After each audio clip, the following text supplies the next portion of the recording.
welcome back to Yoga with Sarah Ford. Our next pose in the beginner series is cat and cow pose. And we've done this pose already in seated cat and cow. Now we're going to take it into tabletop and allow for a more fuller expression of the pose. So we're going to get into tabletop first, keeping your shoulders over your wrists and your hips over your knees. You always want to check in with your alignment in tabletop before beginning into another pose. So having that core engagement, we're going to drop into cow first.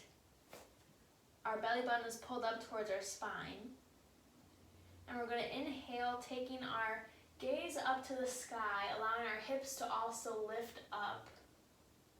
So our core is engaged, but our belly is dropped.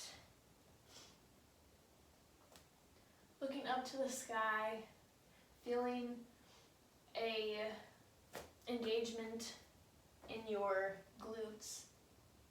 And this is cow.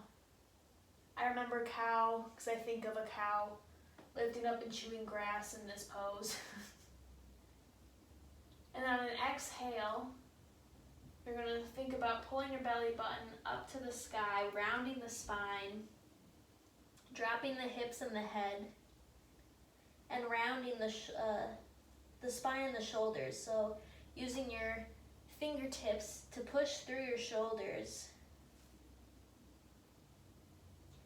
And your neck is relaxed, just kind of looking between your legs.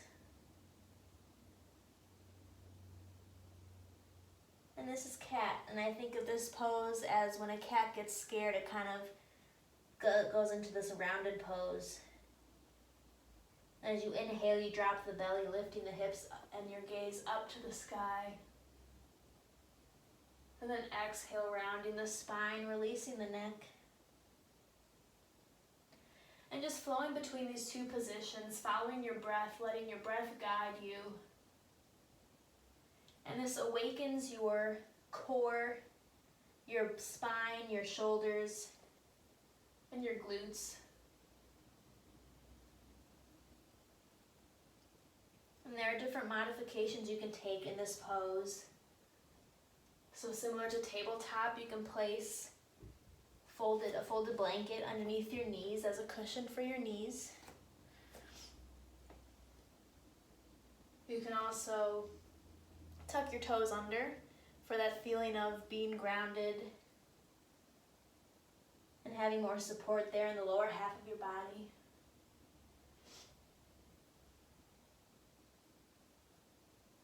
And if this is something that might not feel accessible at the moment, you can always come into the easy pose and do the cat and cow in a seat. That's always an option because it's still working on the spine, awakening it, and along with your core. So that is cat and cow. I invite you to do that every day this week as it allows you to just create more flexibility in the spine and awaken more of your internal organs. So I hope you enjoyed this video, and you can find me on Instagram at Yoga with Sarah Ford, and I will see you again next week for our next video in the beginner series. Namaste.